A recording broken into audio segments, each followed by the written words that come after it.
പറയുന്നു. പൊളി. അപ്പോൾ ഇന്നത്തെ വീഡിയോയിൽ നിങ്ങൾക്ക് 10 കിടിലം ആൻഡ്രോയിഡ് ഗെയിമുകളാണ് ഞാൻ പറഞ്ഞുതരാൻ പോകുന്നത്. എല്ലാം നിങ്ങൾ ഉറപ്പായിട്ട് നിങ്ങളുടെ ഫോണിൻ്റെ അകത്ത് ഡൗൺലോഡ് ചെയ്തിട്ട് കളിച്ച് നോക്കുക. ആൻഡ് iOS ലിങ്ക് ഉള്ളതെല്ലാം കൂടി ഞാൻ ഇട്ടിട്ടുണ്ട്. എല്ലാ ഗെയിമും iOS ഇല്ല, പക്ഷേ iOS ഉള്ളതെല്ലാം ഞാൻ ലിങ്ക് ചെയ്തിരിക്കാം. ഒന്നാമത്തെ ഗെയിം വേൾഡ് വാർ ഹീറോസ്. ഈ ഗെയിം നിങ്ങൾ പലതവണയായിട്ട് ഗൂഗിൾ പ്ലേ സ്റ്റോറിൽ കണ്ടിട്ടുണ്ടാവും. ഈ ഗെയിം എന്താണെന്ന് വെച്ചാൽ വേൾഡ് വാർ 1 ബേസ് ചെയ്തിട്ടുള്ള ഒരു ഓൺലൈൻ ഗെയിമാണ്. ഇതൊരു ഡെത്ത് മാച്ചും അതുപോലെ തന്നെ നിങ്ങൾക്ക് മൾട്ടിപ്ലെയർ ഒക്കെ ഇതിനകത്ത് കളിക്കാൻ പറ്റും. ജസ്റ്റ് ഗെയിം ഓപ്പൺ ആക്കി കഴിഞ്ഞാൽ നിങ്ങൾക്ക് അഡീഷണൽ ആയിട്ട് 2-3 GB നിങ്ങൾ ഡൗൺലോഡ് ചെയ്യണം. ഡൗൺലോഡ് ചെയ്ത് കയറി കഴിഞ്ഞാൽ നമ്മുടെ കോൾ ഓഫ് ഡ്യൂട്ടി കളിക്കുന്നത് പോലെ തന്നെ നിങ്ങൾക്ക് ഇത് കളിക്കാനായിട്ട് പറ്റും. ബേസിക്കലി നമ്മളൊരു സ്ഥലത്ത് കൊണ്ടുവന്ന് ഇറക്കും. അവിടെ നിങ്ങൾ ഒപ്പോണൻസുമായിട്ട് ഫൈറ്റ് ചെയ്ത് നിൽക്കേണ്ടി വരും. ഇതിനകത്തുള്ളവരെല്ലാം റിയൽ പ്ലേയേഴ്സ് ആണ്. ആൻഡ് ഇതിനകത്ത് മാച്ച് കിട്ടാനും ഭയങ്കര എളുപ്പമാണ്. ഇഷ്ടം പോലെ പ്ലേയേഴ്സ് ഉണ്ട്. വേൾഡ് വാർ ബേസ് ചെയ്തിട്ടുള്ള ഗെയിമുകൾ ഇഷ്ടപ്പെടുന്നവർക്ക് എന്തായാലും ഇഷ്ടപ്പെടും. ആൻഡ് ഗ്രാഫിക്സിന്റെ കാര്യം അതുപോലെ തന്നെ ഗെയിം ഫിസിക്സിന്റെ കാര്യം എടുത്ത് തന്നെ പറയണം. ഗ്രാഫിക്സ് എക്സ്ട്രാordinary ഗ്രാഫിക്സ് ആണ്. ആൻഡ് നമുക്ക് ഈ ഗെയിം കളിക്കുന്ന സമയത്ത് ആ വേൾഡ് വാർ 1 സമയത്ത് എങ്ങനെയായിരുന്നു ആ വീടുകളൊക്കെ അല്ലെ അവിടെയുള്ള സ്ഥലങ്ങളൊക്കെ എങ്ങനെയായിരുന്നു എന്നത് പക്കയായിട്ട് കാണാൻ പറ്റും. യൂറോപ്പ് മൊത്തത്തിൽ സൂപ്പറായിട്ട് ഇതിനകത്ത് അവർ ചിത്രീകരിച്ച് വെച്ചിട്ടുണ്ട്. സൂപ്പർ ഗെയിമാണ്, ട്രൈ ചെയ്ത് നോക്കുക. അടുത്ത ഗെയിം ബാറ്റിൽ പ്രൈം. എൻ്റെ ഫേവറേറ്റ് ആയിട്ടുള്ള ഗെയിമാണ്. ബട്ട് അൺഫോർച്ചുനേറ്റ്ലി ഈ ഒരു ഗെയിം എല്ലാ ഫോണും നല്ല രീതിക്ക് താങ്ങൂല. സോ ബേസിക്കലി ഞാൻ OnePlus 12R അകത്ത് ഈ ഒരു ഗെയിം ട്രൈ ചെയ്തപ്പോൾ ഭയങ്കര ഷട്ടറിങ് ആയിരുന്നു. അതുപോലെ തന്നെ OnePlus ഓപ്പണിൽ ട്രൈ ചെയ്തപ്പോൾ അത്യാവശ്യം നല്ല സ്മൂത്തായിട്ട് കളിക്കാൻ പറ്റി. S23 അൾട്രയിൽ ഞാൻ ട്രൈ ചെയ്തപ്പോൾ നല്ല സ്മൂത്തായിരുന്നു. ആൻഡ് OnePlus 12 ട്രൈ ചെയ്തപ്പോഴും അത്യാവശ്യം നല്ല സ്മൂത്തായിരുന്നു. സോ നിങ്ങളുടെ കയ്യിലൊരു ഹൈ എൻഡ് ഡിവൈസ് ഉണ്ടെങ്കിൽ മാത്രം ഇത് നിങ്ങൾ ട്രൈ ചെയ്യാനേ ഞാൻ പറയുള്ളൂ. കാര്യം വെച്ചാൽ ഈ ഗെയിമിൻ്റെ എക്സ്പീരിയൻസ് മൊത്തത്തിൽ നിങ്ങൾ എൻജോയ് ചെയ്യണമെന്നുണ്ടെങ്കിൽ നല്ല സ്മൂത്തായിട്ട് കളിക്കണം. ഗ്രാഫിക്സ്, ഗെയിം ഫിസിക്സ്, അതുപോലെ തന്നെ സ്റ്റോറി മോഡ്, ഗണ്ണിൻ്റെ ഫിസിക്സ്, വെടിവെക്കുന്ന സമയത്തുള്ള റിയാക്ഷൻസ്, എഫക്ട്സ്, ഇതെല്ലാം ഭയങ്കര കിടിലമായിട്ട് ഒരു കമ്പ്യൂട്ടറിൽ നിന്ന് അതേപോലെ എടുത്ത് വെച്ചിട്ടുള്ള ഒരു ഗെയിമാണ്. സോ ബേസിക്കലി ഇതൊരു 3rd person ഷൂട്ടർ ഗെയിമാണ്, നമ്മുടെ PUBG ഒക്കെ പോലെ തന്നെ. ബട്ട് ഇതിനകത്ത് അലൈസും എനിമീസും എന്ന് പറഞ്ഞ് 2 സെക്ഷൻസ് ഉണ്ട്. ടീം ഡെത്ത് മാച്ച് എടുക്കുന്ന സമയത്ത് നിങ്ങൾ ബ്ലൂവും റെഡും ടീമായിട്ടായിരിക്കും കളിക്കേണ്ടത്. അപ്പോൾ നിങ്ങൾ പോയി റെഡ് ടീമിനെ കൊല്ലണം. ബട്ട് ഓട്ടോമാറ്റിക് ആയിട്ട് ഇത് ഫയർ ചെയ്യുന്ന പരിപാടികളൊക്കെ ഇതിനകത്തുണ്ട്. ഓൺലൈൻ ആയിട്ടുള്ള ഗെയിം ആയതുകൊണ്ട് തന്നെ ഓപ്പോസിറ്റ് ഉള്ളതും ആളുകൾ തന്നെയാണ് കളിക്കുന്നത്. അപ്പോൾ ആദ്യമൊക്കെ നിങ്ങൾ കണ്ണുറക്കാൻ പോലും സമ്മതിക്കൂല, അവന്മാർ അടിച്ചിടും. ബട്ട് നിങ്ങൾ യൂസ്ഡ് ആയി കഴിഞ്ഞാൽ ഭയങ്കര രസമാണ്. ഇതിനകത്ത് എനിക്ക് പറയാനുള്ള കാര്യം വെച്ചാൽ NVIDIA ഗ്രാഫിക്സ് സപ്പോർട്ടഡ് ആയിട്ടുള്ള ഒരു ഗെയിമാണ്. അതുകൊണ്ട് തന്നെ ഗ്രാഫിക്സും എൻവയൺമെൻറ്റും ഒരു രക്ഷയില്ല എന്ന് വെച്ചാൽ ഒരു രക്ഷയില്ല. അന്യായ സാധനം പറയാതിരിക്കാൻ വേണ്ടി നിങ്ങളത് ട്രൈ ചെയ്ത് നോക്കുക. നിങ്ങൾക്കിപ്പോൾ ഈ ബി-റോൾ കാണുന്ന സമയത്ത് മനസ്സിലാവും എത്രത്തോളം കിടിലം ഗെയിമാണെന്നുള്ളത്. അറ്റ് ദ സെയിം ടൈം ഇതിൻ്റെ ഗെയിം ഫിസിക്സും ഭയങ്കര സ്മൂത്താണ്. അതായത് ആൾ നടക്കുന്നതായാലും അല്ലെങ്കിൽ സ്കോപ്പ് ചെയ്യുന്നതായാലും ഇനി ഓരോരുത്തർ ഒളിച്ചിരിക്കുന്നതായാലും ഗ്രനേഡ് എറിയുന്നതായാലും അല്ലെങ്കിൽ വെടിവെക്കുന്ന സമയത്ത് ഗണ്ണിൻ്റെ റീകോയിലായാലും എല്ലാം ഭയങ്കര റിയലിസ്റ്റിക് ആണ്. സോ നിങ്ങളുടെ കയ്യിലൊരു ഹൈ എൻഡ് ഡിവൈസ് ഉണ്ടെങ്കിൽ മസ്റ്റായിട്ട് നിങ്ങൾ ട്രൈ ചെയ്ത് നോക്കുക. ഇപ്പോൾ ഹൈ എൻഡ് ഡിവൈസ് ഇല്ലാത്തവർ ട്രൈ ചെയ്യാൻ ഞാൻ റെക്കമെൻഡ് ചെയ്യില്ല, ഷട്ടറാവും. അടുത്ത ഗെയിം സ്ട്രേഞ്ച് ഹിൽ. ഈ സ്ട്രേഞ്ച് ഹിൽ എന്ന് പറഞ്ഞുള്ള ഗെയിം എന്താണെന്ന് ചോദിച്ചു കഴിഞ്ഞാൽ ഒരു പയ്യൻ അവനാണെങ്കിൽ ഇങ്ങനെ ലെവിറ്റേറ്റ് ചെയ്യുന്ന ഒരു മലയുടെ പുറത്തുകൂടി ഇങ്ങനെ ഓടി പോവും. ഓരോ തവണ ഓരോ സെക്ഷൻ നമ്മൾ കംപ്ലീറ്റ് ചെയ്യണം എന്നുള്ളതാണ് ഇതിൻ്റെ അകത്തുള്ള ടാസ്ക്. ഓരോ സെക്ഷനിലും ഓരോ ടാസ്കുകൾ കാണും. അതായത് ചിലപ്പോൾ അവിടെ തറയിൽ കിടക്കുന്ന ഓരോ ജമ്മുകൾ കളക്ട് ചെയ്യാനായിരിക്കും, അല്ലെങ്കിൽ ഒരു മുയലിനെ പിടിക്കാനായിരിക്കും. മുയലിനെ പിടിച്ചതിന് ശേഷം അതിൻ്റെ എബിലിറ്റീസ് യൂസ് ചെയ്തിട്ട് നമ്മൾ ഒരു പോർട്ടലിൻ്റെ അകത്തേക്ക് കയറണം, എന്നിട്ട് ഒരു ലിഫ്റ്റ് യൂസ് ചെയ്ത് പോകണം. അങ്ങനെ ഭയങ്കര വെറൈറ്റി ആയിട്ടുള്ള ഗെയിമാണ്. ഇന്നേ വരെ നിങ്ങൾ ഇങ്ങനൊരു ഗെയിം കളിച്ചിട്ടില്ലായിരിക്കും എന്നതാണ് എൻ്റെ ഒരു വിശ്വാസം. സോ ഒരു ഡിഫറെൻ്റ് ആയിട്ടുള്ള ഒരു അപ്രോച്ച് വേണം, ഒരു ഡിഫറെൻ്റ് ആയിട്ടുള്ള ഒരു ഗെയിം വേണമെന്നുണ്ടെങ്കിൽ നിങ്ങളത് കളിച്ച് നോക്കുക. കുറച്ച് കൺഫ്യൂസിങ് ആണ്, ഞാനിത് ഓപ്പണായിട്ട് തന്നെ പറയാം. ലൈക്ക് നമുക്ക് പെട്ടെന്ന് കയറി ഇരുന്ന ഉടനെ നമുക്ക് ഇതിനകത്ത് കളിച്ച് തീർക്കാനൊന്നും പറ്റില്ല, കുറച്ച് പ്രയാസമാണ്. ബട്ട് നിങ്ങളത് പഠിച്ചു കഴിഞ്ഞാൽ ഭയങ്കര ഇൻട്രസ്റ്റിംഗുമാണ്. അപ്പോൾ ട്രൈ ചെയ്യാം. അടുത്ത ഗെയിമാണ് ടർബോ ടൊർണാഡോ. ഈ ഗെയിം ഭയങ്കര ഇൻട്രസ്റ്റിംഗ് ആയിട്ടുള്ള ഗെയിമാണ്. അതായത് നമ്മുടെ GTA 5 നിങ്ങൾ കളിച്ചിട്ടില്ലേ? അപ്പോൾ ഈ GTA 5 നമ്മൾ ഓരോ ടാസ്കുകളും ഓരോ ജോലികളൊക്കെ നമുക്ക് തരും. അതായത് അല്ലെങ്കിൽ നമ്മൾ മോസ്റ്റ് വാണ്ടഡ്, അതായത് NFS മോസ്റ്റ് വാണ്ടഡ് കളിച്ചിട്ടുള്ളവർക്കറിയാം, നമുക്ക് ഓരോ ടാസ്കുകളുണ്ടാവും. ചില കാർ അടിച്ചു മാറ്റിക്കൊണ്ട് പോകാനും അതോടെ പോയി എടുത്തിട്ട് വരാനും ഇങ്ങനെയുള്ള പരിപാടികൾ ചെയ്യലാണ് ഇതിനകത്തും ഉള്ളത്. സോ ബേസിക്കലി ഇതിനകത്ത് നമുക്കൊരു കാറ് കിട്ടും. ആ കാറും എടുത്തിട്ട് നമുക്ക് ഫ്രീ റോം ചെയ്യാനായിട്ട് ഭയങ്കര പാടാണ്. ഈ കാറ് കൊണ്ട് ഡ്രിഫ്റ്റ് ചെയ്യാനായിട്ട് കുറച്ച് പ്രയാസമാണ്. നിങ്ങൾക്ക് പറ്റുമെങ്കിൽ ഒരു ചലഞ്ചായിട്ട് തരുവാണ്. ഒരു മിനിറ്റൊക്കെ സ്ട്രെയിറ്റ് ആയിട്ട് നിങ്ങൾക്ക് ഇതിനകത്ത് ഡ്രിഫ്റ്റ് ചെയ്യാൻ പറ്റുമെന്നുള്ളത് ഞാൻ നോക്കട്ടെ. അറ്റ് ദ സെയിം ടൈം ഇതിൻ്റെ ടാസ്കുകൾ വരുന്നത് നമുക്ക് ഇതിനകത്ത് ഒരു മൊബൈൽ ഫോണൊക്കെ ഉണ്ട്. ആ മൊബൈൽ ഫോൺ വെച്ചിട്ട് നമുക്കിങ്ങനെ ഓരോ മെസ്സേജസ് വരും. അതായത് പുതിയൊരു ജോബ് വന്നിട്ടുണ്ട്, ആ ജോബ് നിങ്ങൾ എടുക്കുന്നുണ്ടോ വേണ്ടയോ, അങ്ങനെ ജോബുകളൊക്കെ ചെയ്ത് അല്ലെങ്കിൽ ചെറിയ ടാസ്കുകളൊക്കെ ചെയ്ത് നമുക്ക് പൈസ ഉണ്ടാക്കി നമ്മുടെ കാറിനെ അപ്ഗ്രേഡ് ചെയ്ത് കിട്ടുന്ന കാറിലോട്ടാക്കാൻ പറ്റും. സോ മൊത്തത്തിൽ ഒരുപാട് ടൈം സ്പെൻഡ് ചെയ്യാനായിട്ട് നിങ്ങൾക്ക് ആഗ്രഹമുണ്ട്, എന്നാൽ ഒരു ഓപ്പൺ വേൾഡ് അല്ല, ഒരു കാർ ഓപ്പൺ വേൾഡ് ആയിട്ടുള്ളൊരു ഗെയിം വേണമെന്നുണ്ടെങ്കിൽ ട്രൈ ചെയ്ത് നോക്കുക. ഗ്രാഫിക്സ് അത്ര മികവറ്റതാണെന്ന് ഞാൻ പറയൂല, ഗ്രാഫിക്സ് കൊള്ളാം, അത്യാവശ്യം നല്ല ഗെയിം ഫിസിക്സും ഉണ്ട്. ബട്ട് ഒരു കാർട്ടൂണിഷ് ആണെന്നേ ഉള്ളൂ, അത് മാത്രമേ ഉള്ളൂ പ്രശ്നം. ബാക്കിയെല്ലാം സെറ്റാണ്, ട്രൈ ചെയ്ത് നോക്കുക. അടുത്ത ഗെയിം എന്ന് പറഞ്ഞാൽ cart rider drift. So basically നമ്മുടെ ബീച്ച് ബഗ്ഗി റേസിംഗ് എന്ന് പറഞ്ഞൊരു പണ്ടത്തെ ഒരു നൊസ്റ്റാൾജിയ ഗെയിം ഉണ്ടായിരുന്നു, നിങ്ങൾ കളിച്ചിട്ടുള്ളവർക്ക് അറിയാം. സോ ബീച്ച് ബഗ്ഗി റേസിങ്ങിൻ്റെ വേറൊരു അപ്രോച്ചാണ് ഇതിനകത്ത് നടത്തിയിട്ടുള്ളത്. ബീച്ച് ബഗ്ഗി റേസിംഗ് ആണോ എന്ന് ചോദിച്ചു കഴിഞ്ഞാൽ എവിടെയൊക്കെ ബീച്ച് ബഗ്ഗി റേസിംഗ് ആണ്, എന്നാൽ ഇതിനകത്ത് വേറൊരു രീതിയിലുള്ള ഒരു ഗെയിം ഡൈനാമിക് ഒക്കെയാണുള്ളത്. സോ ബേസിക്കലി ഇതിനകത്ത് നിങ്ങൾ ഇങ്ങനെ പൊക്കോണ്ടിരിക്കുന്ന സമയത്ത് കുറേ ബബിൾസ് വരും. ആ ബബിൾസ് കളക്ട് ചെയ്യുന്ന സമയത്ത് നിങ്ങൾക്ക് കുറേ എബിലിറ്റീസ് കിട്ടും. ആ എബിലിറ്റീസ് യൂസ് ചെയ്തിട്ടാണ് നിങ്ങൾ ഇതിനകത്ത് ജയിക്കാനായിട്ടുള്ളത്.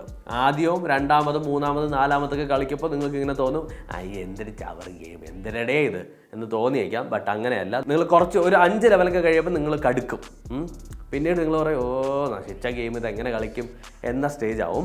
ബട്ട് നിങ്ങൾക്ക് കളിക്കാൻ പറ്റുമെന്നുണ്ടെങ്കിൽ ഫണ്ണ് ഗെയിമാണ്, ചലഞ്ചിങ് ആയിട്ടുള്ളൊരു ഗെയിമാണ്. But at the same time കുറച്ച് ബോറിംഗ് ആണ്.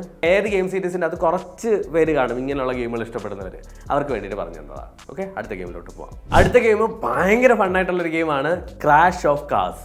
ഇതിനകത്ത് നമ്മളൊരു ഡ്രോൺ വ്യൂവിലാണ് കേട്ടോ നമ്മൾ ഈ ഗെയിം കളിക്കണേ. ഇതെന്താന്ന് വെച്ച് കഴിഞ്ഞാൽ ഇതിനകത്ത് എങ്ങനെയാണ് ഗെയിം കളിക്കുന്നത് വെച്ച് കഴിഞ്ഞാൽ മൾട്ടിപ്ലെയർ ഗെയിമാണ്. ഇതിനകത്ത് കുറേ പേര് ഓൺലൈനായിട്ടാണ് കളിക്കുന്നത്. ഒരു ഗ്രൗണ്ടിൽ കിടന്ന് കുറേ കാറുകളും കപ്പലും എല്ലാം കിടന്ന് ഇങ്ങനെ ഓടിക്കൊണ്ടിരിക്കും. ഇതെല്ലാം ബേസിക്കലി കാറാണ്. സോ ആ ഒരു ഗ്രൗണ്ടിൽ തന്നെ കുറേ പെട്ടികൾ ഇങ്ങനെ പോപ്പാവും. ഈ പെട്ടികൾ പോയി നമ്മൾ തട്ടുന്ന സമയത്ത് നമുക്ക് കുറേ എബിലിറ്റീസ് കിട്ടും. മറ്റേ തീ തുപ്പുന്ന യന്ത്രം കിട്ടും, ഗണ്ണ് കിട്ടും. ഈ ഗണ്ണ് യൂസ് ചെയ്തിട്ട് നമ്മൾ ഈ എനിമീസിൻ്റെ പുറത്തേക്ക് വെടിവെക്കണം. അപ്പോൾ ഓരോ എനിമി ഡിസ്ട്രോയ് ആയതിനു ശേഷം ഏറ്റവും അവസാനം ആരാണോ സർവൈവ് ചെയ്യുന്നത് അയാളായിരിക്കും വിന്നർ. കാര്യം ഭയങ്കര എളുപ്പമായിട്ട് തോന്നുമെങ്കിലും ഇതിനകത്ത് ഈ കാറ് കൺട്രോൾ ചെയ്യാൻ തെക്ക് വലക്കനെ പോകുമെന്ന് പറഞ്ഞു കഴിഞ്ഞാൽ ഇതിനെ ഇടത്തോട്ട് അമർത്തി കഴിഞ്ഞാൽ ഇടത്തോട്ട് ഒരു 3 തവണ കിടന്ന് കറങ്ങും, വലത്തോട്ട് അമർത്തി കഴിഞ്ഞാൽ വലത്തോട്ട് ഒരു 3 തവണ കിടന്ന് കറങ്ങും. അങ്ങനത്തെ ഒരു നശിച്ച ഒരു കുരുപ്പ് വണ്ടികളാണ് ഇതിനകത്തുള്ളത്. പക്ഷെ കൺട്രോൾ ചെയ്തത് ലൈക്ക് ജസ്റ്റ് ഒന്ന് കൺട്രോൾ ചെയ്ത് കിട്ടിക്കഴിഞ്ഞാൽ അവൻ്റെയൊക്കെ അണ്ണാക്കിലടിച്ച് കയറ്റി കൊടുക്കാം. അപ്പോഴത്തേക്കും ആ എനിമി ചത്തോളും.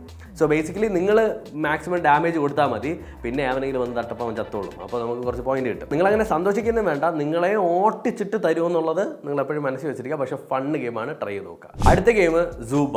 ഇതും സിമിലർ ആയിട്ടുള്ള ഗെയിമാണ്, എന്നാൽ അത്രയ്ക്ക് അഗ്രസീവ് അല്ല. ഇതിനകത്ത് നമ്മളൊരു ഫോക്സ് ആണ്, നമ്മളിങ്ങനെ ചാടി ഇങ്ങനെ ഒരു ഗ്രൗണ്ടിൽ കിടന്ന് ഓടും. അതേപോലെ കുറേ എനിമീസ് നമ്മുടെ ചുറ്റും കാണും. അപ്പോൾ ഇത് നമ്മുടെ സെയിം പ്രിൻസിപ്പിൾ തന്നെയാണ്. റോഡിലും അല്ലെങ്കിൽ പറമ്പിലൊക്കെ ഓരോ ഗുമളുകൾ വരും, അത് കളക്ട് ചെയ്യുക. അതിനകത്ത് നിങ്ങൾക്ക് ഓരോ എബിലിറ്റീസ് കിട്ടും, ബോംബ് കിട്ടും. പക്ഷേ ഇതിനകത്ത് കുറച്ചുകൂടി എളുപ്പമാണ് കേട്ടോ. ബോംബ് കിട്ടും, ഗണ്ണ് കിട്ടും. ഇതെല്ലാം വെച്ച് ഓരോരുത്തന്മാരെ അടിച്ച് കയറ്റി കൊടുക്കുക. സോ ഇതിൻ്റെ അകത്ത് നമുക്ക് കിട്ടുന്ന എക്സ്ട്രാ ഫീച്ചർ എന്താണെന്ന് വെച്ച് കഴിഞ്ഞാൽ ബോംബാണ് ഇതിനകത്ത് ഏറ്റവും കിടന്ന പരിപാടി. ഈ ബോംബ് എടുത്ത് എവിടെയെങ്കിലും എറിഞ്ഞു കൊടുത്താൽ മതി, ആൾ തീർന്നോളും. ജസ്റ്റ് ആളുടെ അടുത്ത് പോയി വീണാൽ മതി. അവിടെ നിന്ന് ആൾ രക്ഷപ്പെടാനും ഭയങ്കര പാടാണ്. അറ്റ് ദ സെയിം ടൈം ഇതിനകത്ത് കാട്ടുതീ വരും. കാട്ടുതീ വരുന്ന സമയത്ത് ഓടി തള്ളിക്കണം, പിന്നെ ഒന്നും നോക്കരുത്. ഓടി തള്ളുന്നതിൻ്റെ ഇടയിൽ ഏവനെങ്കിലുമൊക്കെ ബാക്കിൽ നിന്ന് പണിയുന്നുണ്ടാകുന്നും കൂടി നോക്കുക. അപ്പോൾ നിങ്ങൾക്ക് ജയിക്കാൻ പറ്റും. കുറച്ച് ഫണ്ണായിട്ടുള്ള ഗെയിമാണ്. മറ്റേ ഗെയിമിൻ്റെ അത്രയും പാടില്ല, ഇത് കുറച്ചുകൂടി എളുപ്പമാണ്. ഓക്കെ, അടുത്ത ഗെയിം ടോഫു റൈഡർ. ഈ ടോഫു റൈഡർ എന്ന് പറഞ്ഞിട്ടുള്ള ഗെയിം ഒരു വേർട്ടിക്കൽ, അതായത് ഇങ്ങനെ ഫോൺ വെച്ചിട്ട് നമ്മൾ കളിക്കേണ്ട ഗെയിമാണ്. ഈ ഗെയിം എങ്ങനെയാണെന്ന് ചോദിച്ചു കഴിഞ്ഞാൽ നിങ്ങൾക്ക് ഓരോ ഓർഡർ എടുക്കാനായിട്ട് പറ്റും. അതായത് ഇത്ര ദൂരം നിങ്ങൾ ട്രാവൽ ചെയ്യണം, കുറേ കോയിൻസ് കളക്ട് ചെയ്യണമെന്നാണ് നിങ്ങളുടെ ചെറിയ ടാസ്ക്. പക്ഷേ ഇങ്ങനെ പോകുന്ന സമയത്ത് വളഞ്ഞിട്ടുള്ള റോഡുകളായിരിക്കും, നല്ല വളവുള്ള നല്ല ബെൻഡുള്ള റോഡുകളായിരിക്കും. ഈ റോഡുകളൊക്കെ നിങ്ങൾക്ക് നോർമലായിട്ട് വളയ്ക്കാൻ പറ്റൂല മക്കളെ. ഇതിനകത്ത് നിങ്ങൾ ഡ്രിഫ്റ്റ് ചെയ്യണം. ഈ ഡ്രിഫ്റ്റ് ചെയ്യുന്ന സമയത്ത് നിങ്ങളുടെ ഫിംഗർ വെച്ചിട്ട് ലെഫ്റ്റ് സൈഡിൽ നിങ്ങൾ ടച്ച് ചെയ്ത് കഴിഞ്ഞാൽ ലെഫ്റ്റിലോട്ട് ഡ്രിഫ്റ്റ് ചെയ്ത് വളയും, റൈറ്റ് സൈഡിൽ ടച്ച് ചെയ്ത് കഴിഞ്ഞാൽ റൈറ്റിലോട്ട് ഡ്രിഫ്റ്റ് ചെയ്ത് വളയും. പക്ഷേ ഈ ഗെയിമിൻ്റെ അകത്ത് അങ്ങനെ വളയൂല. നിങ്ങൾ ലെഫ്റ്റിലോട്ട് ടച്ച് ചെയ്ത് കഴിഞ്ഞാൽ തൊട്ടപ്പുറത്ത് കിടക്കുന്ന പറമ്പിൽ പോയി കിടക്കും കാറ്. നിങ്ങൾ റൈറ്റിലോട്ട് അമർത്തി കഴിഞ്ഞാൽ റൈറ്റിലോട്ട് കിടക്കുന്ന പറമ്പിൽ പോയി കയറും. ഇതിൻ്റെ അകത്ത് പ്രോപ്പറായിട്ട് റോഡിൽ കൂടി വണ്ടി ഓടിക്കാൻ പറ്റുക എന്ന് പറഞ്ഞാൽ ദൈവഭാഗ്യമാണ്. നിങ്ങൾക്ക് പറ്റുമെന്നുണ്ടെങ്കിൽ 1 മിനിറ്റ് അല്ലെങ്കിൽ ഒരു 5 മിനിറ്റ് നിങ്ങൾ റോഡിൽ മാത്രം, അതായത് 2 സൈഡിലുള്ള കാടിൻ്റെ അറ്റത്തൊന്നും തൊടാതെ 5 മിനിറ്റ് നിങ്ങൾ സ്ട്രെയിറ്റ് ആയിട്ട് വണ്ടി ഓടിക്കാൻ പറ്റുമെന്നുണ്ടെങ്കിൽ ഞാൻ നിങ്ങൾക്ക് ഒന്നും തരൂല. ഞാൻ നിങ്ങളുടെ സ്റ്റോറി ഞാൻ റീമെൻഷൻ ചെയ്യാം. ഓക്കെ, ഡൗൺലോഡ് ചെയ്ത് നോക്കുക. അടുത്ത ഗെയിം വോർട്ടെക്സ് 9. ഈ ഗെയിം പലരും കളിച്ചിട്ടുണ്ടായിരിക്കും. വോർട്ടെക്സ് 9 എന്ന് പറയുന്നത് നിങ്ങൾക്ക് ഇതിനകത്ത് ഡെത്ത് മാച്ച് ഉണ്ട്, ബാറ്റർ റോയലാണ്. ഇതൊരു ബാറ്റർ റോയൽ ഗെയിമാണ്. എന്നാൽ നിങ്ങൾ ഡെത്ത് മാച്ച് കളിച്ച് പിന്നീട് ഒരു 3 ഗെയിം മോഡുകൾ അൺലോക്ക് ചെയ്തതിന് ശേഷം ഫൈനലായിട്ട് നിങ്ങൾക്ക് ബാറ്റർ റോയൽ അൺലോക്ക് ചെയ്യാൻ പറ്റുള്ളൂ. അൺലോക്ക് ചെയ്യുന്നത് വരെ നിങ്ങൾ ഡെത്ത് മാച്ചൊക്കെ ആയിരിക്കും കളിക്കേണ്ടത്. പക്ഷേ ഇതൊരു ആനിമേ എന്ന് പറയാൻ പറ്റില്ല. ഒരു ആനിമേറ്റഡ് ആയിട്ടുള്ളൊരു ക്യാരക്ടർ വെച്ചിട്ട് നമ്മൾ അങ്ങോട്ടും ഇങ്ങോട്ടും വെടിവെക്കുന്നു എന്നതാണ് പരിപാടി. സോ ഇതിനകത്ത് കുറേ അങ്ങോട്ടും ഇങ്ങോട്ടും വെടിവെക്കുന്ന ഗെയിം പറഞ്ഞിട്ടുണ്ടെങ്കിലും ഇത് കുറച്ചുകൂടി ലൈക്ക് കൊച്ചു കുട്ടികൾക്ക് കളിക്കാൻ പറ്റുന്നതാണ്. കുറച്ചുകൂടി എന്താണ് റിയലിസ്റ്റിക് ഒന്നുമല്ല, കുറച്ച് കാർട്ടൂണിഷാണ്, ബട്ട് ഫൺ ആയിട്ടുള്ള ഗെയിമാണ്. ഇതിൻ്റെ അകത്ത് നിങ്ങൾ കുറച്ചൊന്ന് കളിച്ച് പ്രാക്ടീസ് ചെയ്ത് കഴിഞ്ഞാൽ ഇതെല്ലാം അൺലോക്ക് ചെയ്യാൻ പറ്റും. അൺലോക്ക് ചെയ്തിട്ട് നിങ്ങൾക്ക് ബാറ്റർ റോയൽ അൺലോക്ക് ചെയ്യാം. ബാറ്റർ റോയൽ ഭയങ്കര നല്ലതാണ്. അതുപോലെ തന്നെ മേഹം എന്ന് പറഞ്ഞിട്ട് വേറൊരു ഗെയിം മോഡുണ്ട്. ഇങ്ങനെയുള്ള ഗെയിം മോഡുകളൊക്കെ നിങ്ങൾക്ക് കാണാൻ പറ്റും. ഇതിനകത്ത് ഗെയിം ഫിസിക്സ് മാത്രമാണ് അത്രയ്ക്ക് എനിക്ക് ഇഷ്ടപ്പെടാത്തത്. ബട്ട് ഇതിൻ്റെ ഗെയിം ക്വാളിറ്റിയും അതുപോലെ തന്നെ ആ സ്മൂത്ത്നെസ് ഒക്കെ ഭയങ്കര നല്ലതാണ്. നിങ്ങൾക്ക് ഹൈ റിഫ്രഷ് ആയിട്ടുള്ള ഫോണുകളിൽ ഭയങ്കര നന്നായിട്ട് കളിക്കാൻ പറ്റും. നമ്മുടെ ഫൈനൽ ആയിട്ടുള്ള ഗെയിം നിങ്ങൾക്ക് ഇഷ്ടപ്പെടുമെന്ന് എനിക്കറിയില്ല. മേ ബി എൻ്റെ ഒരു കപ്പ് ഓഫ് ടീ ആയിരിക്കും. ഇതെന്താണെന്ന് വെച്ചാൽ വാർ മെഷീൻസ്. ഇത് ടാങ്ക് ഇല്ലേ, നമ്മുടെ ടാങ്ക്, മിലിറ്ററി ടാങ്ക്, അത് വെച്ചിട്ട് അങ്ങോട്ടും ഇങ്ങോട്ടും വെടിവെക്കുന്ന പരിപാടിയാണ്. എന്നാൽ നല്ല കിടിലൻ ഗ്രാഫിക്സാണ്, ഒരു രക്ഷയില്ലാത്ത ഗ്രാഫിക്സും നല്ല ഗെയിം ഡൈനാമിക്സും ഫിസിക്സും ആണ്. ഇതിനകത്ത് നിങ്ങൾ പെട്ടെന്ന് ഓരോ മോഡിലേക്ക് സ്വിച്ച് ചെയ്യുന്ന സമയത്തും നിങ്ങൾ വെടിവെക്കുന്ന സമയത്തല്ല നല്ല സ്മൂത്ത് ആയിട്ടാണ് വർക്ക് ആവുന്നത്. നിങ്ങളൊരു ഗ്രൗണ്ടിലായിരിക്കും, ആ ഗ്രൗണ്ടിനകത്ത് കുറേ ടാങ്കുകൾ കാണും, നിങ്ങളൊരു ടാങ്ക് ആയിരിക്കും, നിങ്ങൾ ടാങ്ക് ഓടിച്ച് പോയിട്ട് അതിനെ വെടിവെച്ച് തീർക്കുക. ഇത് എനിക്കറിയാം എല്ലാവർക്കും ഇഷ്ടപ്പെടില്ല എന്നുള്ളത്, ബട്ട് ചിലർക്ക് ഇഷ്ടപ്പെടും. എനിക്ക് ഭയങ്കര ഇഷ്ടമാണ്. JCBയുടെ ഗെയിം, ടിപ്പറിൻ്റെ ഗെയിം, ബസ്സിൻ്റെ ഗെയിം, ഇതൊക്കെ എനിക്ക് ഭയങ്കര ഇഷ്ടമാണ്. അതേപോലെ ഒരു ഇഷ്ടമുള്ള ഒരു സംഭവമാണ്. അപ്പോൾ ഇത്രയേ ഉള്ളൂ 10 ഇൻട്രസ്റ്റിംഗ് ആയിട്ടുള്ള കിടിലമായിട്ടുള്ള ആൻഡ്രോയിഡ് ഗെയിമുകളെന്ന് പറയുന്നത്. സോ എല്ലാം ഹൈ ഗ്രാഫിക്സ് ഉള്ളതും നല്ല ഡീറ്റെയിൽസ് ഉള്ളതുമായിട്ടുള്ള ഗെയിമുകളെ ഞാൻ ചൂസ് ചെയ്തിട്ടുള്ളൂ. ഈ വീഡിയോ നിങ്ങൾക്ക് ഇഷ്ടപ്പെട്ടു എന്നുണ്ടെങ്കിൽ തീർച്ചയായിട്ടും ലൈക്ക് ചെയ്യുക, സബ്സ്ക്രൈബ് ചെയ്യുക. അടുത്തൊരു ടെക്നോളജി വീഡിയോയിൽ വീണ്ടും കിട്ടുന്നതായിരിക്കും. ബൈ.